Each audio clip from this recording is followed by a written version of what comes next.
name suggests, we are studying that interface, vapor and liquid to vapor, right? Liquid to vapor transition, which is the study of or usage of the Clapeyron equation, which you must have covered in the lectures by now, or maybe you looked into already.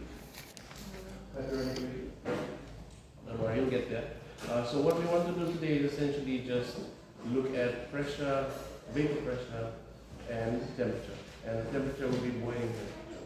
Now we've already studied vapor pressure when we studied vapor pressure. So that is, what is it? Anyone vapor pressure, vapor pressure? It's at the top of the liquid, right? At the top of the liquid. So like we said, it's an interface, liquid gas. So we know that there are particles at the top consistently there at the surface of the liquid, which are vapor molecules of that liquid. So they will be exerting the pressure at the surface. So as you increase that pressure, as you increase the temperature, which is what we want to do, what will we expect to happen to that? It will eventually come to a boiling, right? So we want to measure both that boiling temperature and the pressure. So we can sort of check that relationship. And that relationship should look like that equation that closes Clapeyron. So similar to what we've done in lab 1, the viscosity, you follow the straight line graph, you got the, I hope you have those graphs by now and you've done. So you had the Arrhenius equation, right? So you have to verify that. So similarly today we will do that, but we need Clapeyron equation. So our variables are pressure, of course, vapor pressure, and the boiling temperature that we want to observe. Alright.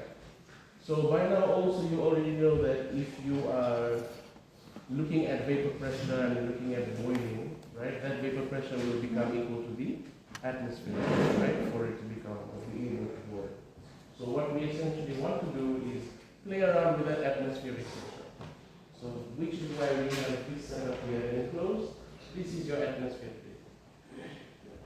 This gas chamber or this round bottom parts. Okay? So you notice that everything is sealed, okay?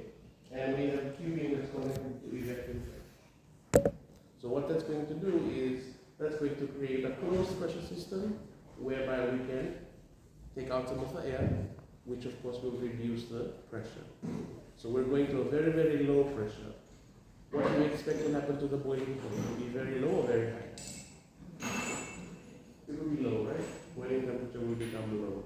So it will become very easy for it to boil.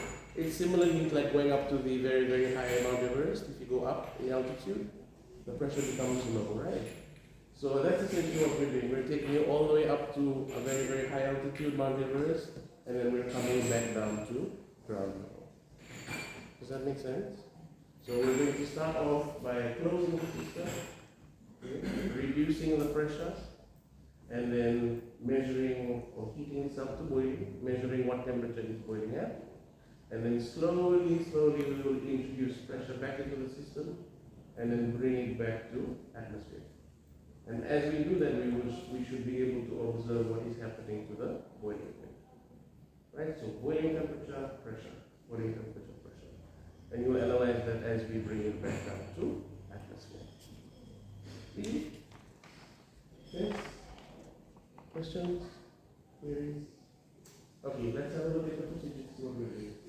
Okay, let's have a look.